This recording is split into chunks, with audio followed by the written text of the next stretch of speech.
Hey guys, how's it going? We're finally back from FD Orlando. I know it's been a really long time since I've been able to post another video, and the second part of this video got postponed pretty much a whole month. We're finally back. We got pretty much everything set up, so I got a little break today and kind of slower finally after a whole month of rushing to get everything ready for Orlando. And then FD Orlando happened. Now we have to prep the car again for Atlanta, which is almost done. So here is the second part of the Headstud installation video. Another thing I will show you further into this video, kind of other things that happen in between that time. I'll keep it posted, so enjoy the second part. Okay, so I got everything set up. Now I had some other engine issues that I ended up having to pull my motor, but I was like, man, I can't even film this stuff. But here it is. The engine is out of the car, and this is what it looks like right now. Here is my engine. I have another block. I have the head remachined. I already did the 11mm stud conversion on this block as well, and then I pretty much gotta finish assembling this thing, but I had no time since there's a lot going on over here, especially with this. I'm even back working. There has to be too much. We even have showmen over here helping. Look how much work we actually have. Literally, that's a lot. For months.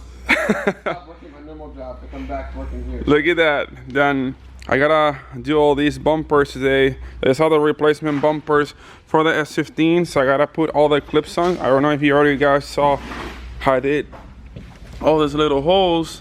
So today I gotta put the Zeus fasteners on everything and mark it up on the car so we can have another full spare body kit for the next rounds. Been getting tons of stuff, cleaning injectors. We gotta make sure we have clean injectors for all the cars at all times. So we got this cool machine. Then I got my little fluids that I use for the solvent to clean the injectors. We got tons of oil, more turbos, spare parts, shirts, throttle cables, more oil, the other stuff from my BMW engine over there, the old pistons from the JC here, and then I've been going hard fabricating things and making some repairs. Then over here we got a nice little 2JC/CD09 sink looking thing that I've been making from parts that I've taken off from things. And then, yeah, we're just going hard, trying to get everything ready for FD Atlanta. Today we are following up with yesterday's video. If you haven't seen yesterday's video already, I lifted the head on my E36 with about 24 PSI boost. There's one thing that I know today that I did not know when I recorded yesterday's video, and it's how come some people are pushing 500 or 600 horsepower to the wheels on an M50, N52 or S52 engine without lifting the head, using the ARP 2000 head studs that come for that engine, which are the 10mm version of these studs. What they told me is that they are over torquing the studs. Instead of using the recommended 75 foot-pounds of torque that says on the instruction, they're going between 85 and 90. I guess it's working for them, but it's also kind of risky because you're stretching the bolt past the specifications of the manufacturer. So it could work, or I don't know if you could snap the bolt, stretch it, I don't know. Some people say it works, some people say it doesn't work. Today I'm showing you how to do this the best way you could possibly do it without having to run that risk, and that is to upgrade to the 11mm S54 head studs that is found on an E36 M3 car. I already showed the studs on the previous video, like the difference in thickness. So basically the thread that goes into the block, instead of being M10 by 1.5 is M11 by 1.5, which is a really odd size, but that little 1mm does all the difference. Then the shank of the bolt is a lot thicker. I don't know by head what's the size of the thread, but you can visually see that it's a lot stronger. The M50 stud goes to 75 foot-pounds versus the torque specs on the S54 bolt is 105 foot-pounds of torque. It's a big difference in clamping force that these studs are putting down on the head to keep the engine together. The reason I'm making a second part of this video is because today I'm going to show you this really neat tool that Nerpetch and I came up with to actually facilitate this modification, so you can do it in your own garage or home. That way you don't have, that way you save like a lot of delay time from taking the engine to the machine shop or actually having to take the whole engine apart. So basically what I'm doing, I took the head out, I took the head to the machine shop, I already got it surfaced, I have it over here somewhere, and then it actually worked a little bit from stretching and then running it with low water, so it was kind of like my fault. Now the head's back to normal, pressure check, everything's good. Now, skipping that part, if you have not blown a head gasket and you want to build your engine to hold over 500 horsepower, this is the mod you want to do. So basically, this is the main thing about everything. I have this little block right here that's gonna be the tool that we're gonna be using. Alright, we got 4 holes in this plate. You can see on the upper left corner it says drill and looks kind of smaller than the rest. That's because it's meant to drive a drill bit through the block and guide itself so you don't mess up the thread. The upper right and bottom left corners are to hold the plate down to the block, and then on the bottom right side we got a little bit bigger hole, and that one is to guide the tap that we're going to be using, which in this case is going to be a M11 by 1.5 millimeter tap to tap the block to the new thread. Now this plate is very simple to use. It's basically a block that we're gonna hold on with 2 bolts, drill, then we flip it around, put it like this, hold it again, tap it, and then keep changing it around to do every hole with the same thing. So every hole has to be positioned twice. Now, you're probably gonna be asking, so how do you hold the plate down after you drill and tap the other hole? Well, that's where you got 2 sets of bolts, one in M10 and one in M11. That way, if you tap a hole here, then you can use a M11 bolt to hold it down from that corner and so on. That way, everything gets done until you're done with M11 bolts on every hole. I got my head here all ready to go. I have the valve cover on just to keep trash from it, but it's all cleaned up and ready to be installed. Yeah, I kind of should paint this valve cover, but I might do that over the weekend, I don't know. My head has been decked, it has been pressure checked to make sure all the valves are sealing, and then it was clean for the most part. Right here there was kind of a bit like oil and stuff, so like I still could probably further clean that out, but I don't know, I'll get to that later. I don't want to do that right now. Our main focus is all the way over here, which is tapping and drilling and tapping this block while it's in the car. It definitely has the room. There's a lot of room to work with over here. I'm kind of scared about drilling the back holes. It's gonna be a little uncomfortable, but I'm pretty sure we can manage. You can appreciate back here how badly the head gasket got burned on this side. So it blew through the fire ring into the water jacket right over here, and a little bit on the other side, but this side was the worst one. The first thing you want to do is to clean the block. We're cleaning the surface of the block since we're going to put masking tape on the block. That way I can drill everything without getting a lot of material into any other places on the block, preferably. That way it makes the cleanup a lot easier. So I brake clean top with some shop rags. Pretty much just take some of this like blue shop towels and then soak them with some brake cleaner, wipe everything down real neat. That way the masking tape can actually stick to the block and not move while you're still machining. I got my block finished. I got my block all cleaned up. So now it's basically time to mask everything off and begin drilling.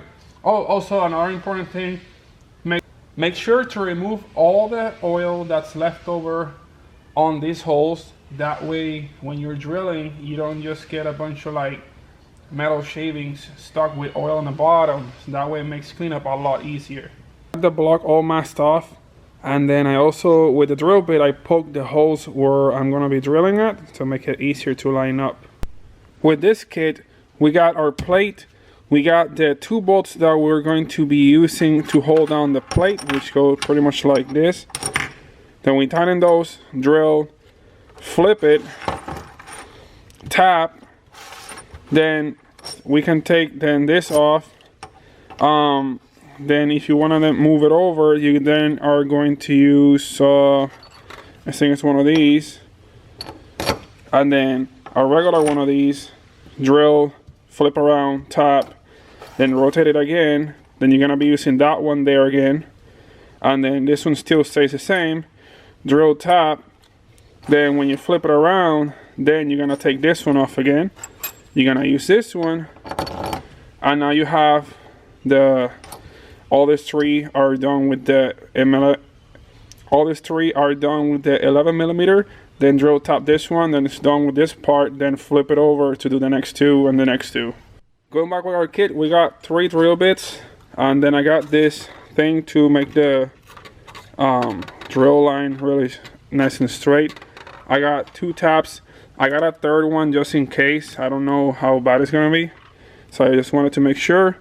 Then we got our bolt sets, and then we got the M10 and then the M11 ones.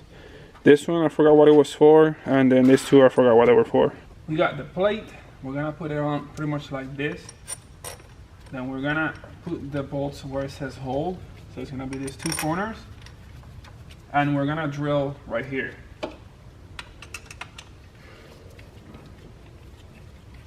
Yeah, the bolts should pretty much drive in themselves, very easy. I'm using a T-bolt handle because it's a lot more comfortable. So get them snug like this, loosen them up. I'm gonna check my alignment real quick with a drill bit, make sure it's like feels good, just like peace of mind. It does. So I'm gonna make sure I tighten this. Then we got our drill ready. Now pretty much gonna go like this, and we're gonna start drilling.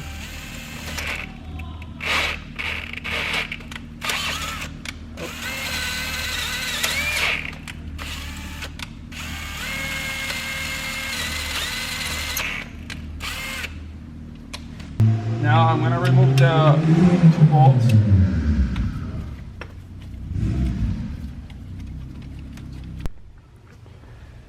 I use the first hole as practice. Now I'm gonna do this other hole. I'm gonna show you guys the entire process. So basically, first drill.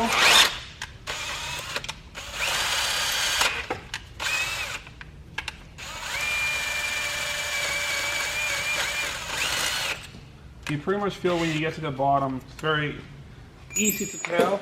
Then once we finish with the drill bit, we're gonna use this thing and then slowly drive it down there as well.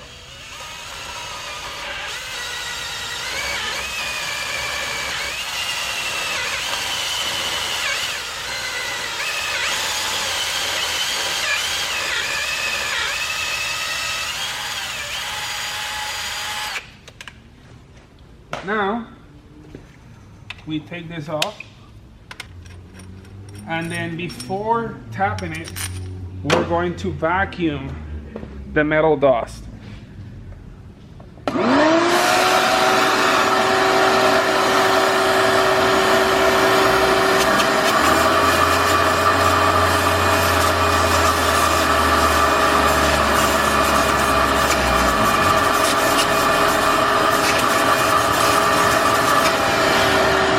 We're going to flip the plate and have the tap hole to the bottom. And then we tighten the bolts again. Make sure everything is snug. That way you have your hole nice and straight. Don't want anything crooked here. I tap with a little bit of WD-40. Insert it, and you will immediately feel it drive into the existing thread. So just like steadily start tapping it and I'll just like open up the thread to the 11mm.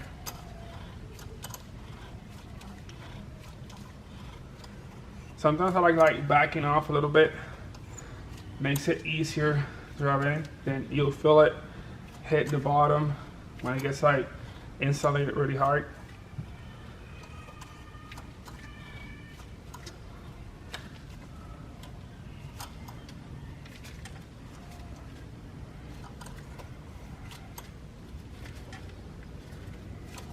And that's the bottom right there. It won't go anymore. Now, back it off. So one of the things that I also learned about the kit that I forgot to tell you guys, there's two tabs. There's a starting tab and there's a bottoming tab. So we're gonna do all of them with the starting tab. Then after I'm done with all the holes, I'm gonna use the bottoming tab to make sure the thread goes all the way to the bottom. That way you have full thread engagement on the stud.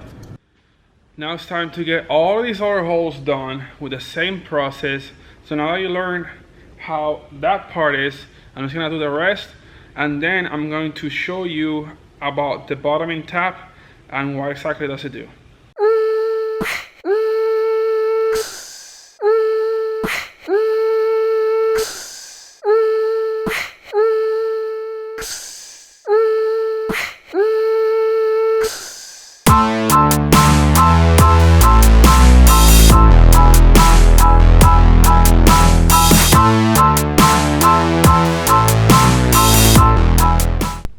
Well, I got all the holes done. Now it's time to hit it with the bottoming tab to get the threads all the way to the bottom of the hole. The bottoming thread will pretty much start on the existing thread already. So you'll notice it'll drive all the way smooth until it hits like the bottom. It allows you to cut into the block just a little bit more.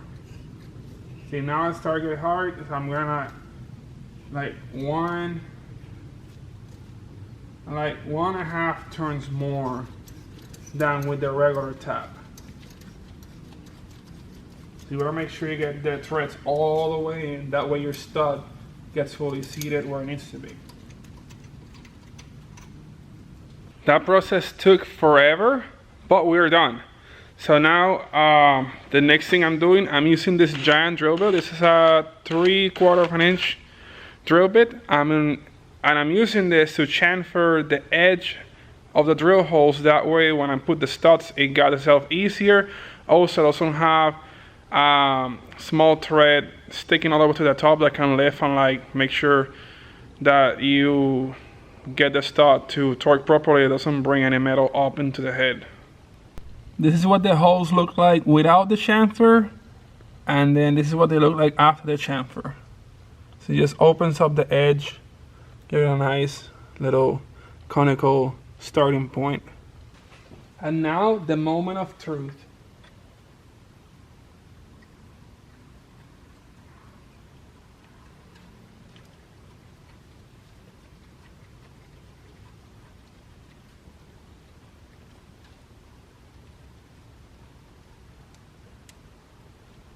There it is, all the way to the bottom, just finger tight. No resistance whatsoever. Perfect. Okay guys, that's pretty much what I got after this video. So I just gotta finish S15.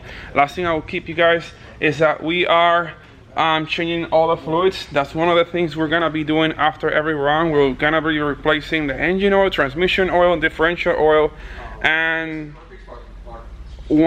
every other round we'll replace power steering fluid, which we are going to be replacing power steering fluid now as well. Even though you shouldn't change it all the time, but if you're going to run fresh oil, then why not? Other than that, oh, also a cool thing, I'm pretty sure you guys already saw a picture floating around that the car looks really slammed. Here is the proof that it's not Photoshop. The car indeed bottomed out on the going from the bank to the flat area, just like just the whole thing. That's how much travel these cool BC coilovers have.